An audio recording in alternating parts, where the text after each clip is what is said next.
May mga gusto lang po akong i-clarify doon sa mga interviews at mga sagot ng nanay ko po sa mga interviews niya po. Unang-una po yung 70K na incentives po na sinasabi niya from World Championships 2021 po. Unang-una po 2022 po yun.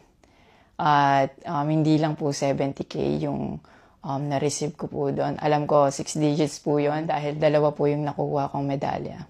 After nun, mga bandang December, umuwi ako sa Pilipinas. Nakikita kami ng mama ko.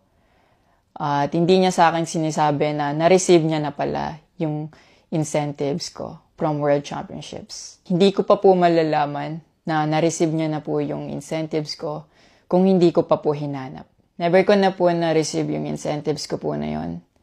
At never ko na rin naman po na hiningi yun sa kanila. Binigay ko na at wala na po yun sa akin. Ang sa akin lang naman, gusto ko malaman kung saan napunta yung incentives ko po na yun. Yung principle po kasi dito wala po sa liit o laki ng amount po na incentives po na ginalaw niya. Kundi po sa pagtago at paggalaw niya nang wala ko pong consent, yung pinapoint ko po sa kanya. At yung about sa red flag daw po si Chloe na sinabi ng mama ko, hinusgahan niya po agad si Chloe sa pananamit at sa pag-akto po niya. Magkaiba po ng kinalakihan. Unang-una, lumaki si Chloe sa Australia at ayun yung nakagisnay niyang culture. At ibang-iba po talaga sa Pilipinas kung paano tayo gumalaw, magsalita o manamit po. At yung about po sa yung mauubos po yung anak ko, nasabi po ng mama ko. Unang-una po si Chloe po may sarili po siyang income. Lahat po ng nakikita niyong gamit o yung pag-travel niya kung saan-saan po. Galing po yun sa pinagpaguran niya po. Sabi niya po nagsimula daw yung hindi namin pagkakaintindihan dahil kay Chloe daw po. Opo, totoo po yun. Dahil ever since unang-una pa lang, ayaw niya na kay Chloe kahit hindi niya pa po nakikita or nakikilala in person. And mas nagkalabuan po kami nung naglagay po ako ng boundaries sa relationship ko. Kasi pinaglaban ko po si Chloe dahil gusto ko po siya. Yung about sa training camp na kinikwento niya na si Chloe dapat wala na daw doon, sabi ng former coach ko pagdating nung dalawang magte-training camp doon. Usually, kapag magte-training camp kami, palaging naka-hotel. And miscommunicated yon na doon pala sila sa akin na mag-i-stay. Hindi rin totoo na pagpunta nila doon, nung dalawang bata, dapat wala na si Chloe kasi sabay-sabay silang pumunta doon.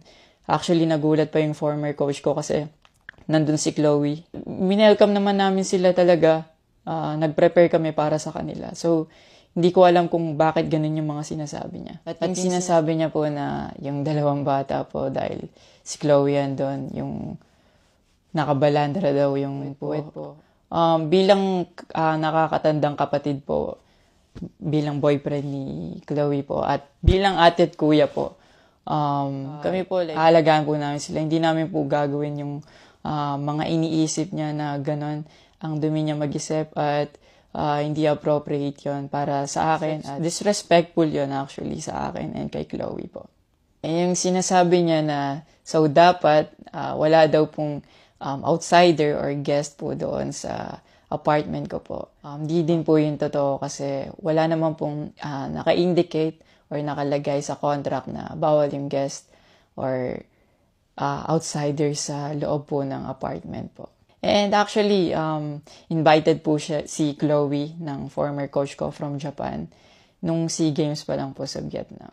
So, sinabihan kami na invite mo na lang si Chloe sa Japan and doon kayo mag-hangout. Sabi niya pa na feeling niya daw nilalayo ako ni Chloe sa kanila.